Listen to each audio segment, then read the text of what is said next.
दोस्तों आज बात करेंगे YCB लेवल 1 के सिलेबस के बारे में, यानी योगा प्रोटोकॉल इंस्ट्रक्टर। देखिए ये लेवल 1 का एग्ज़ाम होता है। इसमें मिनिमम एज लगभग 16-17 साल होनी चाहिए। इसके अलावा 10th आपकी पास होनी चाहिए, यानी कम से कम आप 10वीं पास हों, तब आप इस सर्टिफिकेट को कर सकते हैं। एज मैक्सिमम कितनी भी हो सकती है, कोई दिक्कत नहीं है। दूसरा, ये जो एग्ज़ाम है ये आयुष मंत्रालय भारत सरकार द्वारा प्रमाणित एक सर्टिफिकेट दिया जाता है, यानी आप इस एग्ज़ाम को यदि पास कर लेते हैं तो आप एक आयुष मंत्रालय के तहत योगा इंस्ट्रक्टर बन जाते हैं, यानी आप एक सरकारी तौर पर प्रमाणित किए गए शिक्षक हो जाते हैं। आप सिखा सकते हैं, आप फ्रीलांसिंग कर सकते हैं, स्कूल में, कॉलेज में, हॉस्पिटल्स में जॉब कर सकते हैं, अपना खुद का योगा सेंटर ओपन कर सकते हैं। आप किसी भी प्रकार से कोई भी काम कर सकते हैं और इसके साथ-साथ आप विदेशों में भी काम कर सकते हैं। कोई ऑब्जेक्शन नहीं होगा। देखिए, अब थोड़ा आगे बढ़ते हैं। ये लगभग 200 घंटे की ट्रेनिंग होती है।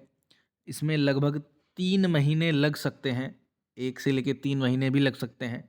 ये आप पे भी डिपेंड करता है कि आपकी तैयारी कैसी है और किस तरीके से आप लेके चलते हैं। दूसरा, अब देखिए मार्क्स यानी नंबर्स की बात करें तो 200 नंबर का ये टोटल एग्ज़ाम होता है।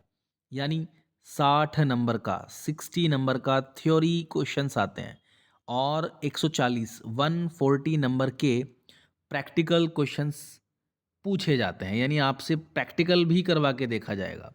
देखिए ये एग्ज़ाम वैसे तो ज़्यादातर ऑनलाइन हो रहा है, आप चाहें तो इसको ऑफ़लाइन भी दे सकते हैं।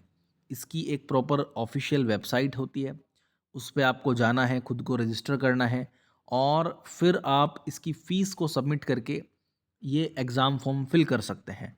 एग्ज़ाम हर महीने, हर लगभग 10-15 दिन में होते रहते हैं।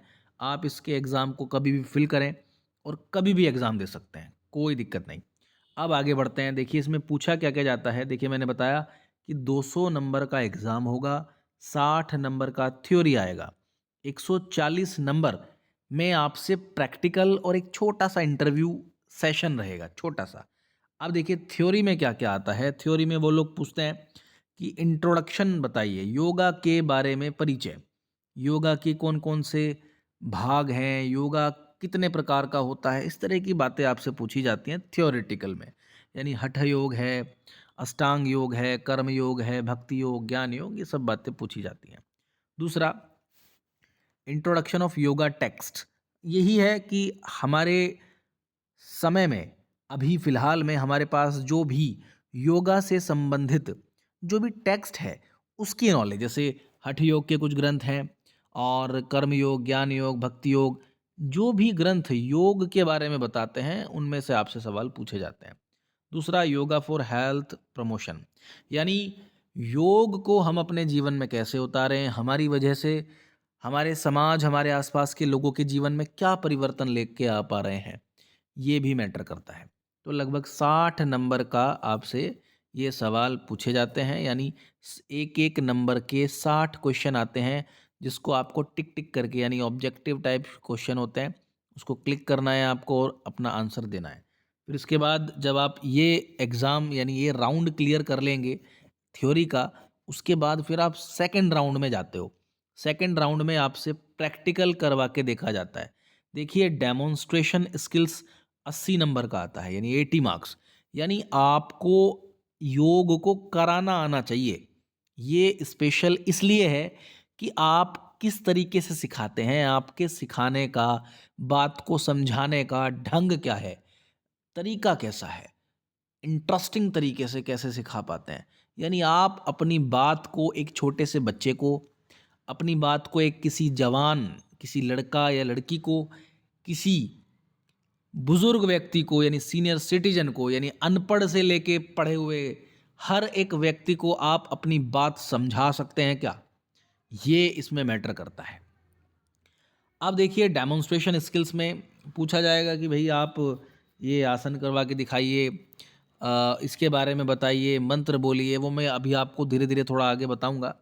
टीचिंग स्किल्स में ये सब बातें पूछी जाएँगी, एप्लीकेशन ऑफ नॉलेज, आपको अपने क्षेत्र यानी योग के बारे में कितना ज्ञान है वो देखा जाएगा और फील्ड में एक्सपीरियंस यानी आपको कितना एक्सपीरियंस है उसके बारे में भी पूछ सकते हैं। तो चलिए खैर शुरू करते हैं, अभी थ्योरेटिकल तरीके से बात करेंगे। नंबर 1 पे आते हैं, introduction of yoga and yogic practices. देखिए योग क्या है? एटिमोलॉजी यानी योग की उत्पत्ति कैसे हुई? कहाँ से ये शब्द आया? हमें कहाँ से मिला? कहाँ-कहाँ योग के बारे में क्या-क्या लिखा हुआ है? ये सब बातें। परिभाषाएँ, योग के बारे में कई सारी परिभाषाएँ हैं, कई सारे वेदों में, उपनिषदों में, ग्रंथों में योग के बारे में बताया गया है। एम क्या है? उद्देश्य क्या है? ऑब्जेक्टिव्स, मिसकंसेप्शंस, कुछ अवधारणाएँ होती हैं गलत योग के बारे में कि भाई जो योग कर लेता है ना, उसको तो चाहे आप मार भी दो वो फिर से ज़िंदा हो जाता है, या जो योगी होता है ना, उसको दर्द ही नहीं होता है। तो इस तरह की कुछ गलत धारणाएँ समाज में हैं, तो उसके बारे में अब बात कर रहे हैं।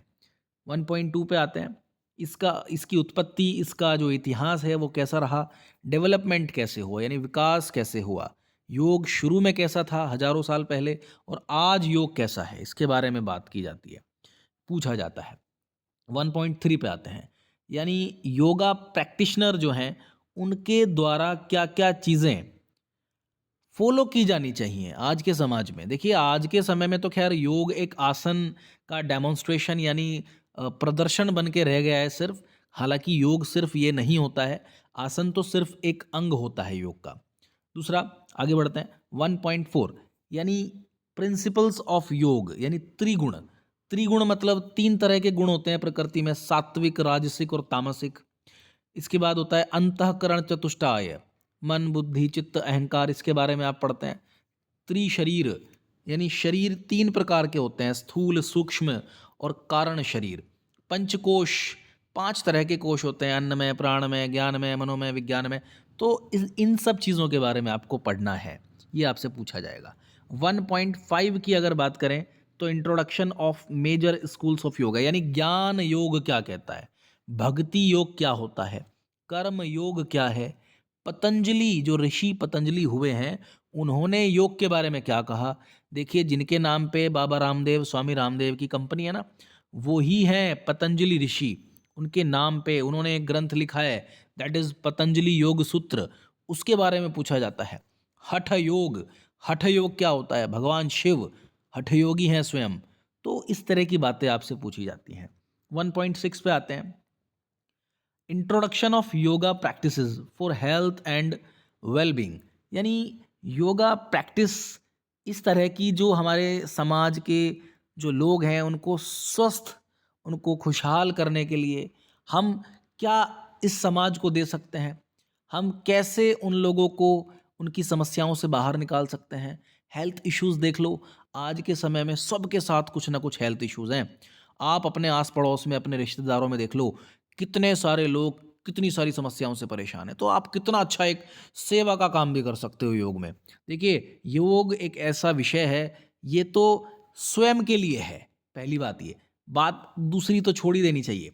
इसमें तो सिर्फ़ इतना है कि अगर आप योग में आ गए, आप अगर योग फ़ील्ड में आते हैं, तो आप खुद भी स्वस्थ रहते हैं, दूसरों को भी स्वस्थ, आप समाज सेवा कर रहे हैं, सिखा रहे हैं, आप लोगों से जुड़ रहे हैं, आपकी फेस वैल्यू बन रही है, आपका प्रचार हो रहा है और आप पैसे भी कमाते हैं।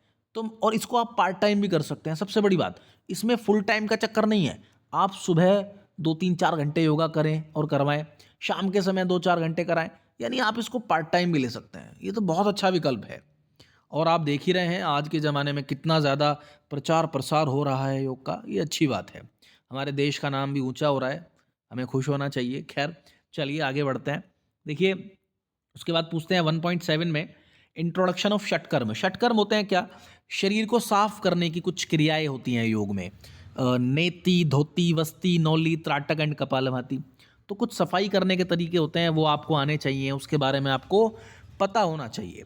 उसके बाद 1.8 इंट्रोडक्शन ऑफ योगिक सूक्ष्म व्यायाम यानी 48 तरह के 48 टाइप के सूक्ष्म व्यायाम होते हैं और 5 तरह के स्थूल व्यायाम होते हैं। धीरेन्द्र ब्रह्मचारी हुए हैं एक बहुत पुराने, उन्होंने किताब लिखी है, उसमें सारे के सारे इन सूक्ष्म और स्थूल व्यायामों को बताया गया है। ये बहुत फ़ायदेमंद होते हैं, आप इसे खुद भी करें और लोगों को भी करवाएं।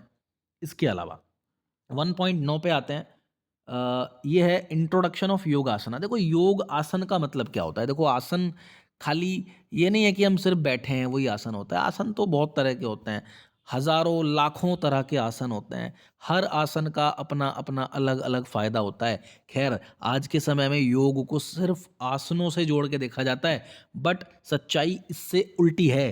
क्या होता है कि योग में आसन तो सिर्फ एक उसका पार्ट होता है, सिर्फ एक अंग होता है, वरना योग तो मेंटल लेवल पे होता है, मानसिक लेवल पे होता है असली योग। खैर, अब आगे बढ़ते हैं। Introduction of yoga text. अब 2.1 पे आ रहा हूं मैं। देखिए इसमें क्या पूछा जाएगा। पतंजलि योग सूत्र, मैंने अभी बताया कि महर्षि पतंजलि ने एक योग दर्शन लिखा है, एक किताब है, 195 सूत्र हैं उसमें। हालांकि आपको सारे नहीं पढ़ने हैं, आपको चैप्टर 1 में 1 से लेकर 12 तक, यानी 12 सूत्रों को आपको पढ़ना है, बस आपसे वही पूछा जाएगा। 2.2 introduction and study of Bhagavad Gita. देखिए भगवद गीता स्पेशली अगर देखा जाए तो योग की बुक है, योग की किताब है वो।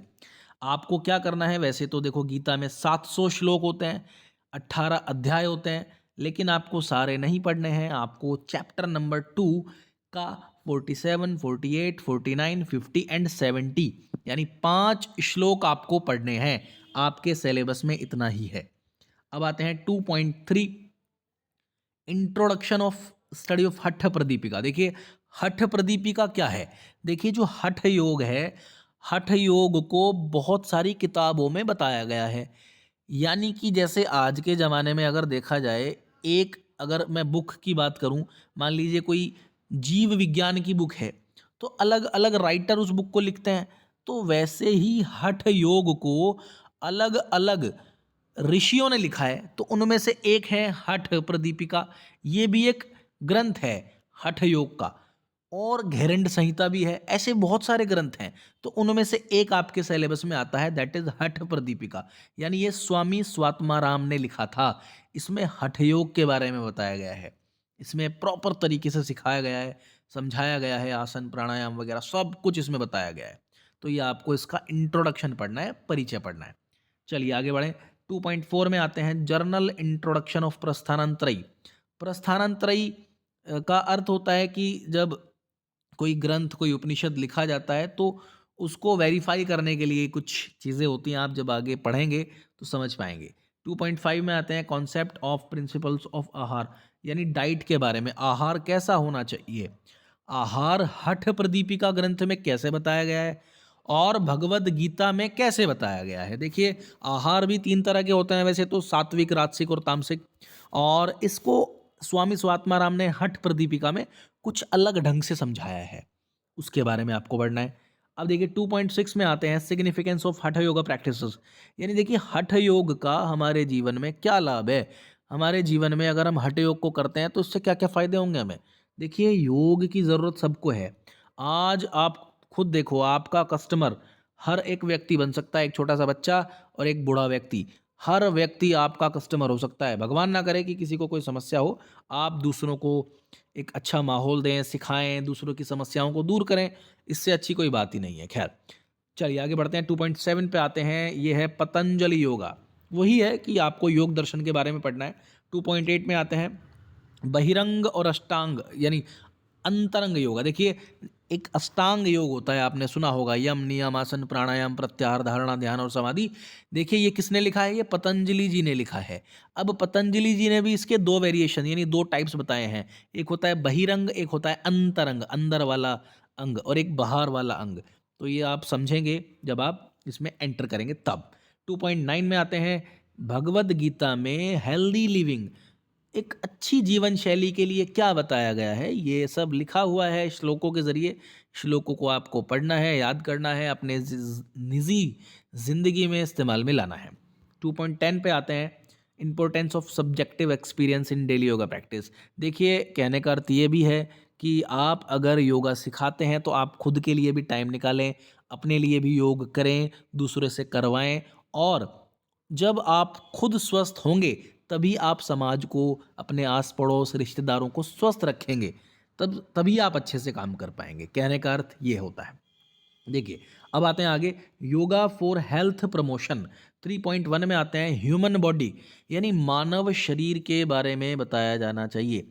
यानी आपको पता होना चाहिए कि हमारे शरीर में कौन-कौन से अंग होते हैं, कौन-सा अंग क्या-क्या काम करता है, कितने तरह के सिस्टम होते हैं। आज के समय में समस्या ये है कि लोगों को पता ही नहीं है कि उनके शरीर के अंदर है क्या।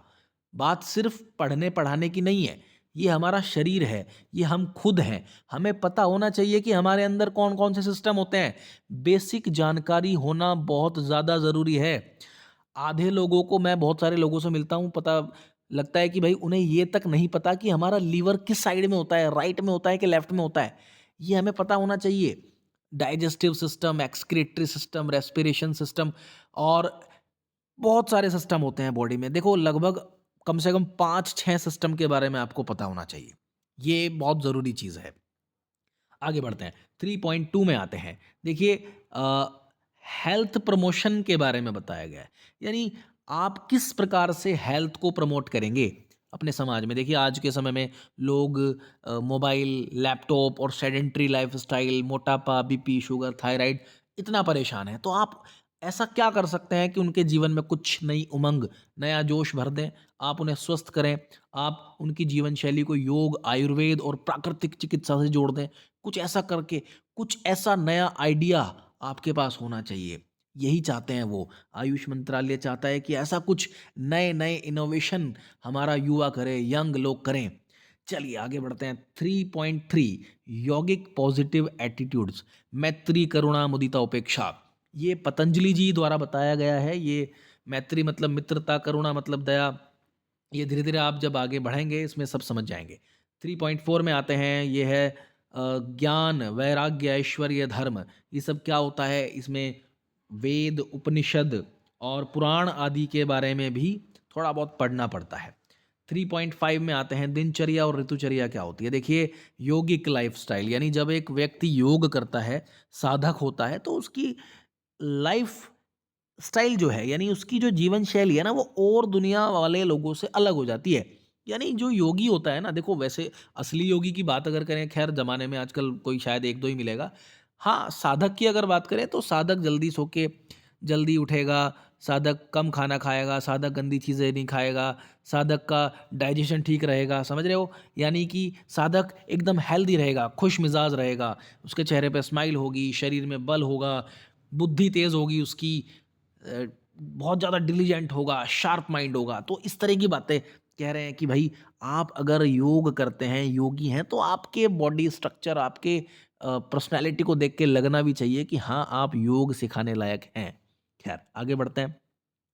3.6 हॉलिस्टिक अप्रोच, यानी देखो, बीमारियों के बारे में भी हमें नॉलेज होना चाहिए। देखो, आज के ज़माने में बीमारियां हज़ारों हैं, लेकिन हमें कम से कम 10, 15, 20 बीमारियों के बारे में हमें पता होना चाहिए। जैसे शुगर है, थायराइड है, फैटी लीवर है, आईबीएस का प्रॉब्लम है, पीसीओडी है, टॉन्सिलाइटिस है, माइग्रेन पेन क्यों होता है, डाइजेशन खराब क्यों होता है, एसिडिटी क्यों होती है, कॉन्स्टिपेशन क्यों होता है, किडनी स्टोन क्यों होता है। इस तरह की बातें हमें पता होनी चाहिए। देखिए, बाल क्यों झड़ते हैं, मोटापा क्यों आता है, इस तरह की बातें अगर हमें पता होंगी, हम समाज में तभी तो कुछ अच्छा प्रोवाइड करा पाएँगे। ख़ैर, अब आगे बढ़ते हैं, 3.6 3.7 पे आते हैं। देखिए, सीपीआर यानी कार्डियोपुल्मोनरी। देखिए, क्या होता है इसमें, थोड़ा-सा वो वाला पार्ट ऐड किया गया है कि जब आप योग सिखा रहे होते हैं, किसी बीमारी के बारे में आप एक्सपेरिमेंट कर रहे होते हैं, तो बहुत सारी चीज़ें ऐसी आती हैं जो मेडिकल टर्म्स से रिलेटेड होती हैं। देखो, जब कोई व्यक्ति आपके पास आता है और वो समझता है कि आप एक योगा ट्रेनर हैं, योगा इंस्ट्रक्टर हैं, तो वो कहीं न कहीं ये समझ रहा होता है कि यार आपको भी थोड़ा बहुत नॉलेज होगी। यानी अगर आपको कोई अपनी मेडिकल रिपोर्ट दिखाने लगे, यानी मेरा कौन-सा, मेरा हीमोग्लोबिन कितना होना चाहिए, मेरा शुगर लेवल क्या होना चाहिए, ग्लूकोज़ लेवल और मेरा ईएसआर, केएफटी, एलएफटी टेस्ट, इस तरह की चीज़ों की जानकारी आपको होनी चाहिए, क्योंकि जो व्यक्ति आपके पास आ रहा है वो ये सोच के आएगा कि हाँ, शायद थोड़ा बहुत छोटा-मोटा डॉक्टर तो हमारे जो सर हैं, योगा टीचर, ट्रेनर हैं, उनको नॉलेज होना ही चाहिए, उस तरीके से। चलिए, अब देखिए आगे बढ़ते हैं। स्ट्रेस के बारे में बहुत बहुत ज़्यादा ज़रूरी पार्ट है ये। स्ट्रेस मैनेजमेंट के बारे में आपको आना चाहिए। देखिए, आज हर व्यक्ति टेंशन में है, चिंता में है, अवसाद में है, लोग आत्महत्याएँ कर रहे हैं, परेशान हैं, कमा तो बहुत कुछ रहे हैं लेकिन हैप्पीनेस नहीं है, खुश नहीं है। सब कुछ होने के बावजूद भी बहुत सारी चीज़ों की कमी महसूस करते हैं। तो यही होता है स्ट्रेस। इसके बारे में आपको बहुत सारी चीज़ें आनी चाहिए, जैसे योग निद्रा होता है, मेडिटेशन होता है। कुछ ऐसे योग होते हैं जिससे कि स्ट्रेस, तनाव एकदम गायब हो जाता है कुछ ही दिनों में। खैर आगे बढ़ते हैं। रेस्पिरेटरी डिसऑर्डर यानी अस्थमा है, दमा है, ब्रोंकाइटिस है, खाँसी है, कफ कफ है, इस तरह की चीज़ें जैसे सर्दियों के मौसम में बढ़ जाती हैं, बरसात के मौसम में इन्फेक्शंस बढ़ जाते हैं, उनकी आपको नॉलेज होनी चाहिए। आप उसको कैसे आप उसको प्रिवेंट करेंगे, कैसे दूसरे लोगों को आप उससे बचा सकते हैं। पर्सनैलिटी डेवलपमेंट की बहुत बात करें तो देखिए बहुत इम्पोर्टेंट रोल अदा करता है ये 3.10 यानी योगा फॉर पर्सनैलिटी डेवलपमेंट। देखो पर्सनैलिटी डेवलपमेंट का अर्थ सिर्फ शक्ल सूरत से नहीं होता है, आपकी बात करने का तरीका, बैठने का, उठने का, चलने का और आपके सिखाने समझाने का तरीका कैसा होना चाहिए, सब कुछ मैटर करता है पर्सनैलिटी पे। तो चलिए अब थोड़ा ये रहा आपका 60 नंबर थ्योरी। ऊपर जो हमने सिखाया बताया वो है थ्योरेटिकल पार्ट। 60 नंबर के 60 क्वेश्चन आते हैं। अब आते हैं जी हम प्रैक्टिकल पे, यानी अब जब आप पहला राउंड क्लियर कर लेंगे तब आप सेकंड राउंड में एंटर करोगे। यहाँ पे क्या क्या पूछा जाएगा आपसे, डेमोन्स्ट्रेशन स्किल्स पूछी जाएंगी। सबसे पहले आपसे क्या कहेंगे कि भाई आप हमें कोई मंत्र सुनाइए, यानी आप योगा क्लास शुरू करवा रहे हैं तो एक मंत्र सुनाइए हमें। कोई भी मंत्र हो सकता है, गायत्री मंत्र, ओम त्र्यंबकम यजामहे संगच्छध्वम संवदध्वम, एनी मंत्र, कोई भी मंत्र। उसके बाद फिर आपसे वो थोड़ा बहुत पूछ सकते हैं किसके बारे में, षटकर्म के बारे में। देखिए षटकर्म करवा के तो नहीं देखते हैं वो, बट आपसे पूछ लेते हैं। हाँ, कपाल भाती जरूर करवा के देख सकते हैं वो। इसके बाद अब आता है सूक्ष्म और स्थूल व्यायाम। देखिए धीरेन्द्र ब्रह्मचारी के 48 सूक्ष्म व्यायाम बताए गए हैं और 5 स्थूल व्यायाम बताए गए हैं। तो देखिए इसमें आपसे वो करवा के ज़रूर देखेंगे। नेक मूवमेंट ग्रीवा शक्ति विकासक 1 2 3 4, शोल्डर मूवमेंट भुजवल्ली शक्ति विकासक, पूर्ण भुज शक्ति विकासक क्रिया, ट्रंक मूवमेंट में कटी शक्ति विकासक 1 2 3 4 5, नी मूवमेंट घुटनों की जो क्रिया होती है जंघा शक्ति विकासक। इसके बाद जानू शक्ति विकासक यानी घुटनों की, एंकल मूवमेंट में पाद मूल शक्ति विकासक, और उसके बाद आता है गुल्फ पाद पृष्ठ पाद तल शक्ति विकासक क्रिया। खैर अब ये तो थे सूक्ष्म व्यायाम। देखिए नाम से मत डरिएगा, जब आप 2-4 बार प्रैक्टिस करेंगे आपको सब याद हो जाएगा, कोई ऐसी घबराने वाली बात नहीं है। उसके बाद आता है जी मैक्रो सर्कुलेशन प्रैक्टिसेस यानी सर्वांग पुष्टि और हृदय गति। देखिए बहुत ज़बरदस्त प्रैक्टिस होती है, मैंने खुद अपने ऊपर भी एक्सपेरिमेंट किए हैं, बड़ा ज़बरदस्त फ़ायदा मिला था मुझे। तो खुद पे भी एक्सपेरिमेंट करिए, अपने आसपास के लोगों पे एक्सपेरिमेंट करिए और नई-नई चीज़ों को ऐड करते जाइए। ख़ैर, इसके बाद आते हैं 4.4 यानी यौगिक सूर्य नमस्कार अवश्य करवाया जाएगा। आपसे सूर्य नमस्कार ज़रूर करवा के देखा जाएगा। आपको सूर्य नमस्कार के मंत्र याद होने चाहिए, आपसे पूछा जाएगा। इसके बाद योगासना में ज़्यादा कोई हार्ड टफ आसन्स नहीं करवा के देखते हैं वो। ताड़ासन, वृक्षासन, अर्ध चक्रासन, पद हस्तासन, कटि चक्रासन, त्रिकोणासन, दंडासन, सुखासन, पद्मासन, वज्रासन, भद्रासन, मंडूकासन, उष्ट्रासन, शशांकासन, उत्तान मंडूकासन, पश्चिमोत्तानासन, पूर्वोत्तानासन, वक्रासन, गोमुखासन, भुजंगासन, शलभासन, वक्रासन, पवन मुक्तासन, उत्तान पादासन, अर्ध हलासन, सेतु बंधासन, विपरीत करणी मुद्रा, सरल मत्स्यासन, शवासन। ये आसन आपको आने चाहिए, लेकिन इससे बाहर भी थोड़ा सा पूछते हैं, क्या आपको 2 एडवांस आसन आने चाहिए। आपसे वो 2 एडवांस आसन ज़रूर करवा के देख लेते हैं। देखिए अगर 2 नहीं कर पाते हैं, कम से कम 1 तो आपको करना पड़ेगा, वरना वो नंबर काट लेते हैं। तो अपनी प्रैक्टिस को चालू रखें, बरकरार रखें, अपने शरीर पे काम करते रहें। ऐसा नहीं होना चाहिए कि जिस दिन एग्ज़ाम होता है बस उसी दिन आप अपने शरीर को ऐसे वार्म अप कर रहे हैं, वो शक्ल देखते ही समझ जाते हैं कि ये रोज़ वाले बंदे हैं या कभी-कभी वाले हैं। ठीक है? तो ऐसा ना हो। चलिए अब इसके बाद आते हैं ब्रीदिंग प्रैक्टिस यानी प्राणायाम, वो आपसे करवा के ज़रूर देखेंगे। एब्डोमिनल, थोरेसिक, क्लेविकुलर यानी हम कुछ साँसें तो पेट तक लेते हैं, कुछ छाती तक लेते हैं, कुछ मिक्स करके लेते हैं, उसके बारे में है। गहरी साँसें कैसे ली जाती हैं, साँसों का जो चक्कर है कैसे चलता है, अ, रेचक, पूरक और कुंभक, ये सब क्या होता है, अनुलोम-विलोम आपसे ज़रूर करवा के देखेंगे और पूछेंगे इसके बारे में कि इसका क्या साइड इफ़ेक्ट है, क्या इफ़ेक्ट है, अच्छा है, बुरा है। शीतली प्राणायाम ज़रूर करवा के देखेंगे, भ्रामरी प्राणायाम अवश्य करवा के देखेंगे। उसके बाद 4.8 पे आते हैं, बंद के बारे में, जालंधर बंद, उड्डयन बंद, मूल बंद। देखिए इन तीनों बंदों को करवा के देख सकते हैं। देखिए जो लड़की हो चाहे लड़का हो, कोई भी हो, ये बंद करवा के देखे जा सकते हैं। देखिए जालंधर बंद और उड्डयन बंद में थोड़ा-सा रहता है कि फीमेल्स के लिए उड्डयन बंद वो नहीं करवा के देखते हैं, बॉयज़ को थोड़ा टी-शर्ट ऊपर करके कह देते हैं कि आप करिए। ख़ैर वो उसके बारे में देख लेते हैं कि बंदे को कितनी नॉलेज है। 4.9 में आते हैं अंडरस्टैंडिंग ऑफ मुद्रा। देखिए कुछ हाथों की मुद्राएँ होती हैं, कुछ शरीर की मुद्राएँ होती हैं, कुछ फेस की मुद्राएँ होती हैं, पर यहाँ पे हम हाथों और फेस की मुद्राओं की बात करेंगे। चिन्ह मुद्रा, चिन्मय मुद्रा, ब्रह्म मुद्रा, आदि मुद्रा, ज्ञान मुद्रा, ध्यान मुद्रा, नासिका मुद्रा, उसके बारे में आपको अवश्य नॉलेज होनी चाहिए। 4.10 पे आते हैं, मेडिटेशन ध्यान के बारे में क्या बताया गया है। आज के ज़माने में क्या कौन-सा ध्यान फ़ेमस है, कितने प्रकार की ध्यान की पद्धतियाँ चल रही हैं, ये सब चीज़ें यानी अपडेशन होना ज़रूरी है। यानी आपको पता होना चाहिए कि हमारे समाज में आज के समय में जो लोग, जो गुरु, जो योग के जो बड़े-बड़े दिग्गज हैं, वो फ़ेमस हैं, वो क्या करवा रहे हैं, किस तरह की चीज़ें करवा रहे हैं। जैसे श्री श्री रविशंकर सुदर्शन क्रिया करवाते हैं, सद्गुरु एक ध्यान करवाते हैं, ओशो का ध्यान होता है। तो इस तरह की चीज़ें आपको पता होनी चाहिए कि समाज में अपडेट क्या चल रहा है योग के क्षेत्र में।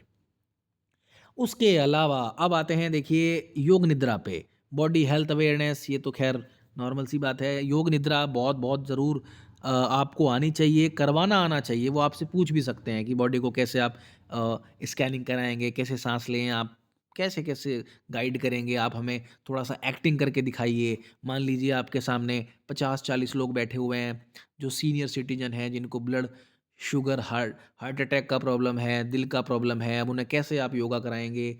यहाँ आपके सामने बच्चे बैठे हुए हैं, वो आपको कह सकते हैं, मतलब आपको एक टास्क दे सकते हैं कि बच्चे बैठे हुए हैं यहाँ पे 6 क्लास के बच्चे हैं, अब आप उनको योगा कराइए, यानी आपको एक्टिंग करके दिखानी पड़ सकती है वहाँ पे, वो आपको कह सकते हैं। मैं आपको इशारा कर रहा हूँ ताकि आप समझ पाएँ। खैर, टीचिंग स्किल्स में देखिए बात सारी की सारी वहीं पे आती है कि भई आपके सिखाने समझाने का तरीका अच्छा होना चाहिए, बस। इसके साथ-साथ देखिए मैंने अभी बताया कि हर उम्र के, जैसे छोटा बच्चा है तो आपको बच्चे के साथ बच्चा बनना पड़ता है। यंग एज के जो लोग होंगे उनके साथ आपको यंग रहना पड़ेगा। अगर कोई बुज़ुर्ग यानी सीनियर सिटीज़न अगर आपके सामने होते हैं तो आपको उनके तरीके से अपने आप को पेश करना होना चाहिए। यही होता है वर्सेटैलिटी, बहुमुखी प्रतिभा, और एक योगा ट्रेनर, योगा टीचर में ये चीज़ ज़रूरी है। क्यों? क्योंकि आपकी तो सारी की सारी जो चीज़ें हैं वो पब्लिक डीलिंग पे बेस्ड हैं, यानी आपको तो स्टेज पर बोलना आना चाहिए।